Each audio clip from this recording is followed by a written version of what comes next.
Sumber atau source of creativity. Creativity is produced by a confluence of six distinct but interrelated research, such as intellectual abilities, knowledge, styles of thinking, personality, motivation, and environment. Sternberg and Lubert in Sternberg 1999. 1. Pengetahuan. Banyak definisi telah digunakan untuk mendeskripsikan pengetahuan dan pengetahuan organisasi. Beckman pada tahun 1998 mengelompokkan sejumlah deskripsi tersebut dan menyusun beberapa definisi yang berguna terkait dengan pengetahuan dan pengetahuan organisasi.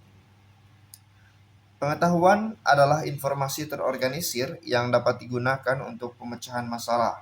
Karayanis pada tahun 1999. Pengetahuan adalah informasi yang telah diatur dan dianalisis untuk dipahami dan dimanfaatkan untuk pemecahan masalah atau pengambilan keputusan pada Turban 1992. Pengetahuan mencakup batasan langsung dan tidak langsung dari suatu objek atau unit, fungsi dan hubungan yang dilihat melalui proses heuristik dan penalaran yang mengambil bagian dalam model yang dibentuk SOA pada tahun 1999. Pengetahuan terdiri dari kebenaran dan keyakinan, perkiraan dan konsep, penilaian dan harapan, serta metodologi dan pengetahuan. Wig pada tahun 1993. Pengetahuan mengelompokkan persepsi, pengalaman, dan proses yang dianggap baik dan benar, yang mengarahkan pemikiran, perilaku, dan komunikasi manusia.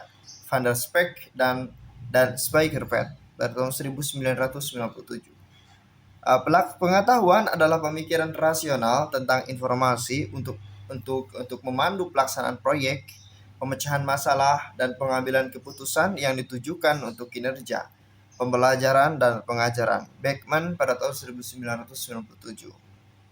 Pengetahuan organisasi adalah jumlah kolektif dari aset yang berpusat pada manusia. Aset kekayaan intelektual, aset infrastruktur, dan aset pasar atau Brookings pada tahun 1996.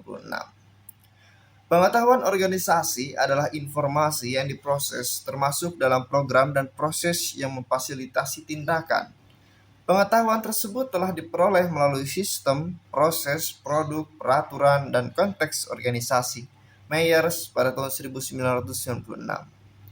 Beckman pada tahun 1997 mengemukakan metode hierarchization of knowledge yang melibatkan 5 level, di mana pengetahuan dapat naik dari level yang lebih rendah menuju level yang lebih tinggi.